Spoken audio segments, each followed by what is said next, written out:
Now, serious sim racers tend to look down at a simcade experience. After all, if you're not racing a representation of a real car around a representation of a real track with physics that are as close as possible to the real thing, then what's the point in the whole thing? However, on occasion, simcade experience can give you something that a real hardcore sim just can't. And Gran Turismo 7 this week with the Nations Cup race gave us just one of those experiences. Now, we're racing on a fictional track, Trial Mountain, probably the OG course from the original Gran Turismo. And we're racing in a fictional car, the 917 Living Legend. Now, the 917 Living Legend was designed by Porsche in 2013. It never made it further than a plasticine model. However, it was a celebration of their return to LMP1 after a number of years out, and it harked back to the original 917, which won Le Mans back in 1970. Now, the original, which is also in Gran Turismo 7, was something that we've had experience of in the license test. This was the very final license test around a drying Spa track with no traction control, no ABS, no assists at all, and we were up against the clock to try and do it. It took a while, let's just say that. That car is a handful, particularly when it's a bit slippy. Now, with the 917 Living Legend, Polyphony have reined it in a touch, but at the same time this is a car you still need to give a due amount of respect to.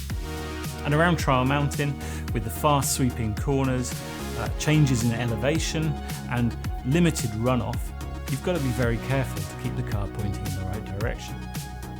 This was probably one of my favourite races I've done in quite some time, and reminded me of why Gran Turismo 7 definitely has its place. So we get underway here at Trial Mountain. It's a 15-lap race. We are starting on the racing medium tyre. We will have to pit at some point to get the softs on. So we're on the slower of the two compounds. Tyre wear here is pretty high. I can't remember exactly what the multiplier is, but come lap 5 or 6, then even on the mediums here, we're going to start to slide around a lot more. So really just trying to hold fort, make sure we don't do anything silly here on the first lap, and immediately get lunged by the Greek driver there, who looks like they are in a bit of a hurry. And at this point in the race, I'm quite happy to let them go. One thing I don't want to do is put myself into a situation where I'm defending from a driver who I don't know what their how clean they are, how fair they are, and sometimes if you defend against those kind of people, they'll just push past anyway, which ends up being worse than if you'd just let them sail past. So as far as I'm concerned, he can get going. He does actually have a penalty. You can't see it on the replay angle here, but he's already up behind the German here, looking to, and I think there's a bit of contact there as he looks to make another move. The other thing that I was wondering at this point is, because he'd come from a few places back, whether he'd actually started on the softs, and so it proved to be. So we come up to the chicane, and in this car, this chicane is incredibly difficult. We found over the course of the race that actually need to just keep some throttle in at every single point during the chicane, just to make sure that you don't turn around, because it's so easy to do.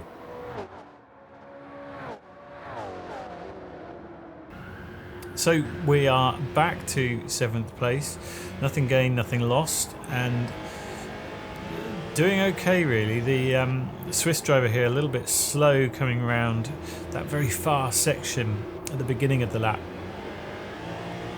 and they get twitchy there, and this is what this car is all about.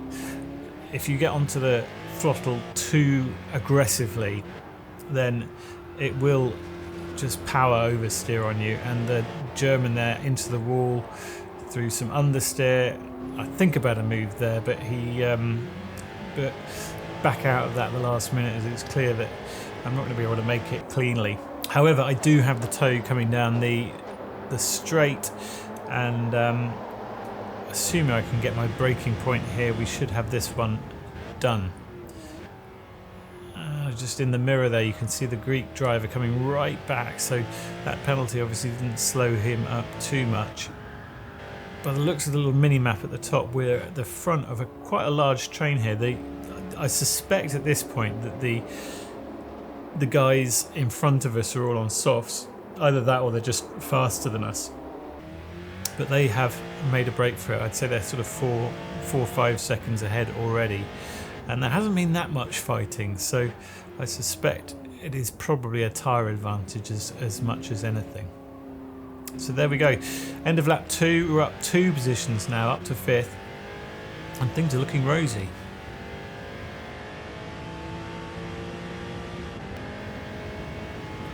We skip ahead to lap 4 now, and the Greek driver is still behind us, but he's we have drawn out a bit of a gap to the cars behind us.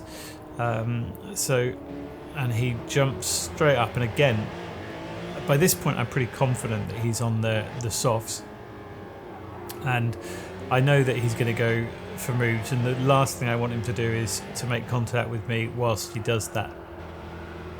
So I'll just try and stick with him as long as I can. There's a French driver, Niels, behind us, who is pretty much, and I think behind him there's a bit of a gap. So we've got a little train of 3 of us here, which if we can avoid fighting too much, we might be able to just open up a little bit of a gap to the rest of the pack behind us, which just, as soon as you've got that space in front and behind you, there's it kind of relaxes you into the race, which in turn makes you drive a lot faster. So it's all looking good at the moment. So what was it in particular that I enjoyed so much about this race? Well, I think for me it's the challenge of driving a car that is not easy. Now, I normally drive without traction control, but because I hadn't had any chance to practice, and I did actually qualify without traction control, and then kind of chickened out and put it on for the race, just as something to try and make sure that I didn't make any stupid mistakes. We jump ahead now to the second half of lap 6, and as you can see, the Greek driver now has pulled out a bit of a gap to me. And we still have Niels for company, and the Greek driver has gone round, and that shows just how easy it is for you to lose it. You can see he just sort of got on the pedal too quickly, and boom, that's it, he's round. So that moves us up to well, it was P5, but you can see here that the soft runners are now starting to pit. So it looks at this point almost certainly that I'm the lead medium runner, and I suspect Niels, who's just behind me, is also on the medium tyre. So a couple of good laps here, and you don't even know what sort of traffic the soft runners are going to come out into. And if we can keep it clean, keep it reasonably quick, the pace here isn't too bad. 144s. My qualifying was a 142.6, I believe, and that was about a second behind the pole sitter. But on the medium tyre, for me, anything in the 44s during the race was pretty good, and that, as my channel is called, Not So Fast, that is pretty much my approach to these kind of races, particularly these difficult ones, is to drive within myself. Otherwise, things can go wrong very quickly. As well, there you go. No sooner as Niels got past us, and he was pushing, so as soon as you push in these cars, they can come back and bite you pretty quick. As we come up to complete lap 7, we have actually one of the soft runners, the the car from second position, the Brit Vendetta, is now following us. So he's come out. I assume he'll be on the medium tyre. I'm probably quite anxious to get past me if he possibly can, because he's chasing down the leader, who's also now completed his pit stop.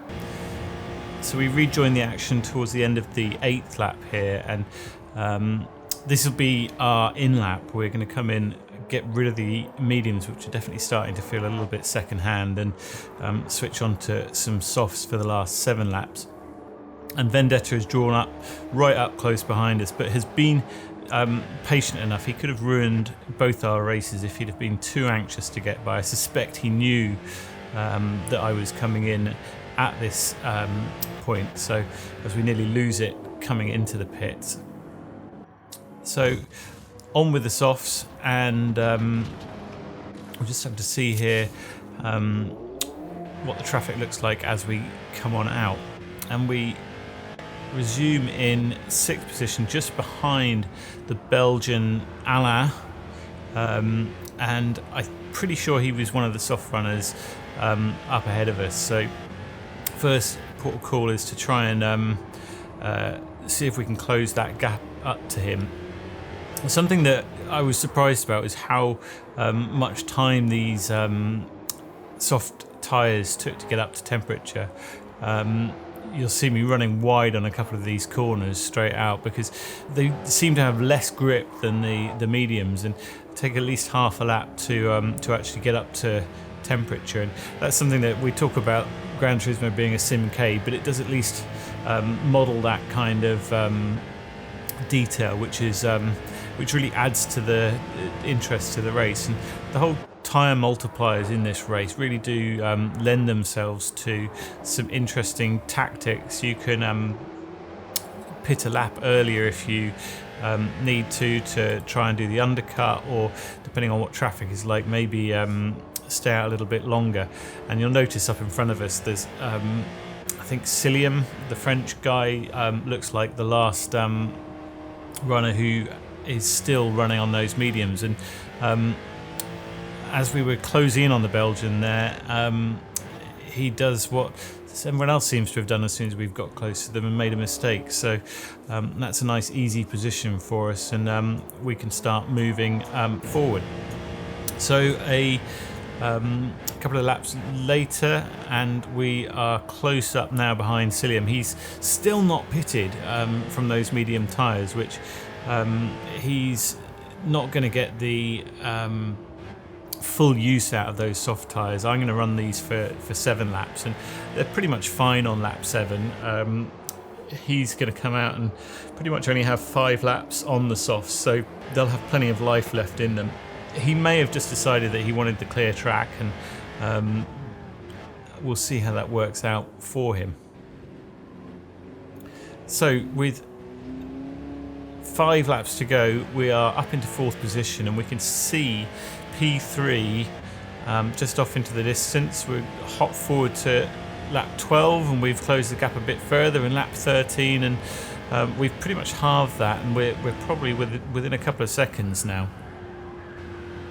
And he looks to be struggling. We've seen him make a couple of mistakes, and he makes another mistake there running onto the grass. And given his tyres are only, he would have come in on lap 6, so those medium tyres probably on about their 6th lap now, but they should be good for at least 8 laps if that's what we ran them for. And he loses the rear just a little bit there again, and so we're now just thinking where we can make a move, because we're clearly faster than him on track, and following in these cars is pretty challenging. It's not like some of the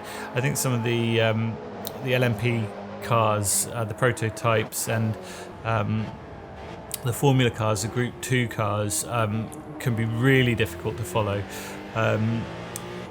I suspect it's just a different type of aerodynamics. I think these are fan cars. You can see there's a fan on the top of them, and I wonder whether that means that the turbulent air is not quite so bad. So we're just looking for opportunities here, and he's just run a little bit wide coming out of that turn, and we're now side by side coming down into the chicane. and we should have that move done. That was some really good racing, and then he just loses the rear and tags us and sends us into the barrier there. Good on him though. He sits and waits up, and that's good sportsmanship on show there. I've been in races recently where people have done that and just carried on their merry way, so that's good to see. So that puts us up into third position, and we pretty much just kept it clean from there. We had a big gap behind us. Flat Earth fell even further back. I think his tyres were absolutely smoked. You can see taking it very carefully through the final chicane, and we come over the line to secure a very good third place from starting 7th on the grid. So very pleased with that.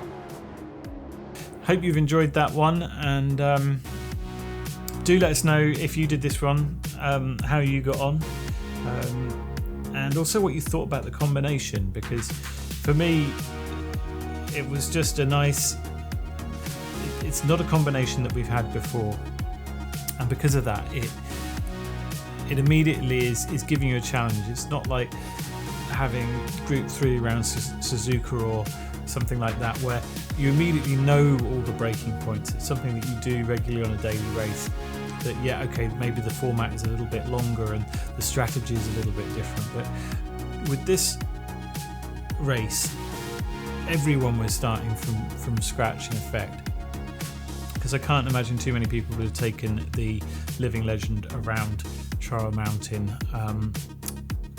before knowing about this particular race. So we sit there and complain about Polyphony's daily race selections, but I think at the same time we should also give credit where it's due when they do get things right like this. So hats off to them.